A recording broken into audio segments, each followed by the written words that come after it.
These are tips I use every single game, and they are why I can get GM on every hero in Overwatch 2. For those who don't know, I am a coach and educational streamer on my own channel, and I'm pretty well known for doing multiple unranked GMs on a pretty wide set of heroes, with Ramatra coming soon. I get asked a lot what makes my hero pool so deep, so today we're going to cover a few of the things that help me across every hero in the game and how you can incorporate them into your own hero or gameplay, and hopefully play a little bit more like a GM player. Christmas time is here, and Santa has left in your stocking an easy and quick way to get to GM. There has never been a better time to get your membership to GameLeap.com. You can use code SANTA at checkout and get 50% off. Not only that, not only will you get access to everything, but 10 people will be picked for a free VOD review from our top coaches. That is an insane amount of value, so hurry up and click on the link right now and get your membership today.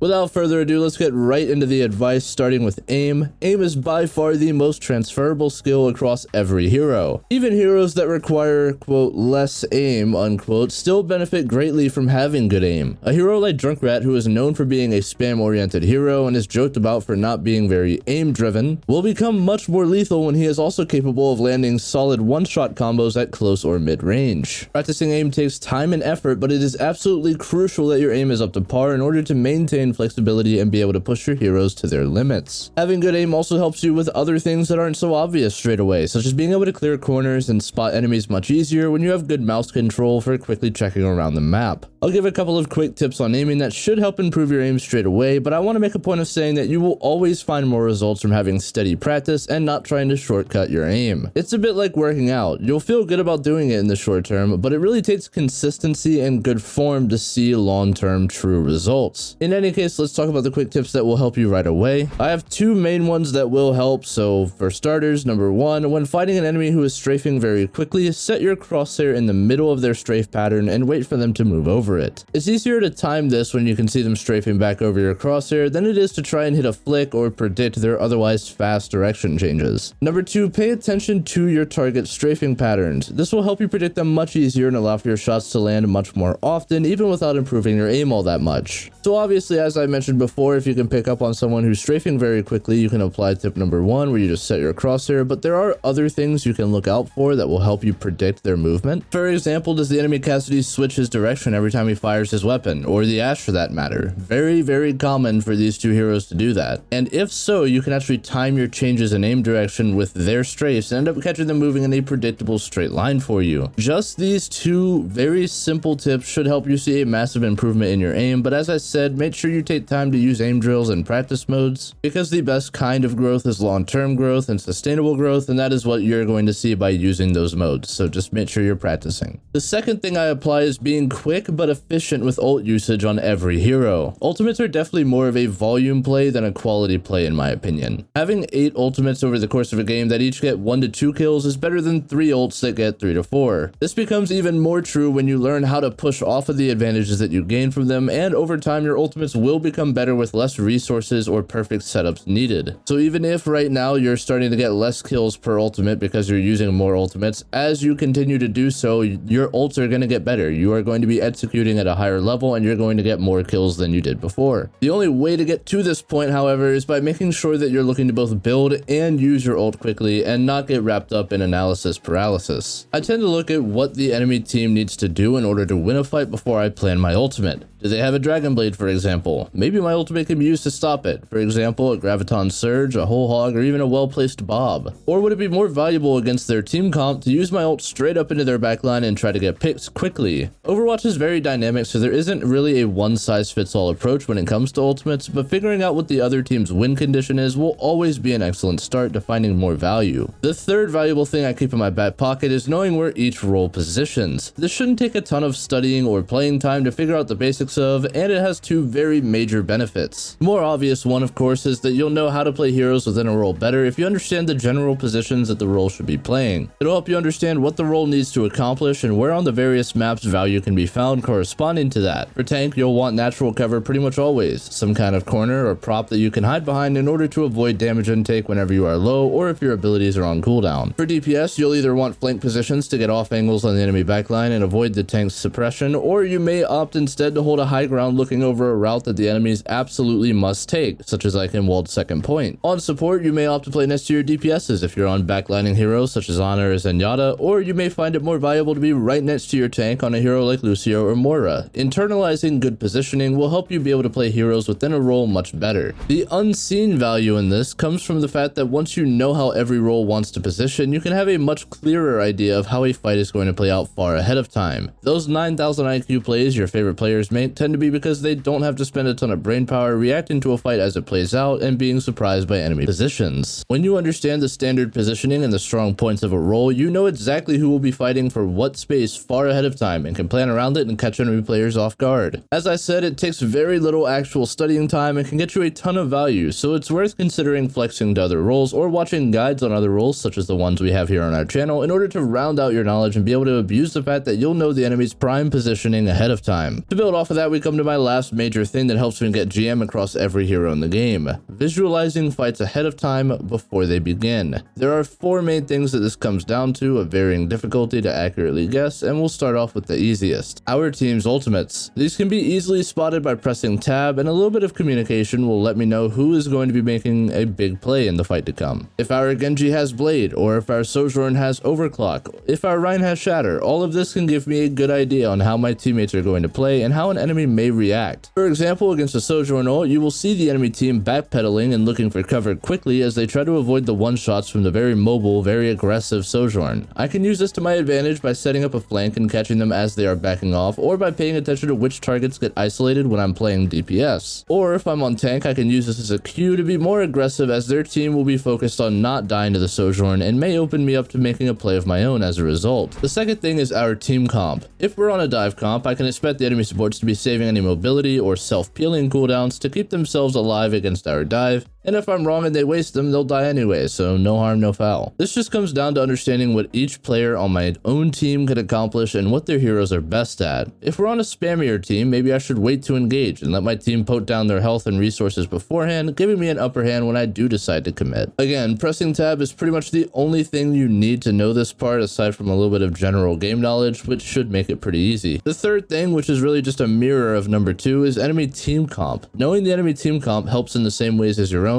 as you can get an idea of how the enemy will look to engage and play the fight to come, and where their positions may orient as a result. As I mentioned on dive, they'll be looking to engage our squishier targets, and we'll use cooldowns to stay in the fight. Immediately after their dive, I may be able to isolate a support, for example, who must use cooldowns to follow the engage in. Or I can help apply pressure on their tank to stall their dive and make it difficult for them to find room to engage. There really are tons of ways to play it, but it all starts with knowing and understanding the enemy team comp as you're going into the fight. Our final thing to look for are enemy ultimates, and this is the hardest one since you can't get the info you need from the tab menu. Ultimates can change how a team engages in their entirety, so it's important to have a good sense of which ultimates are coming up for the other team in the next fight. The best advice I can give for getting better at this is trying to start with one ultimate at a time. Pick someone on the enemy team and track that player for the entire match. Try to guess which fights they are going to use their ultimate and see how often you can get it right. Once you get pretty consistent, add another player and keep doing so until you have all 5 of them down and can track every ultimate across the board. It's easy once you get an idea of who charges ults the fastest, like Pharah or Kiriko, and learn to pick up on who got the most value in your previous fight. For the most part at lower ranks, however, it is going to be standard that every couple of fights, somebody will generate their ult and be ready to go in. And those are some of the tricks I use to this day to get GM across the board, and hopefully it gave you some insight into what higher level thinking looks like in Overwatch 2. Be sure to like and subscribe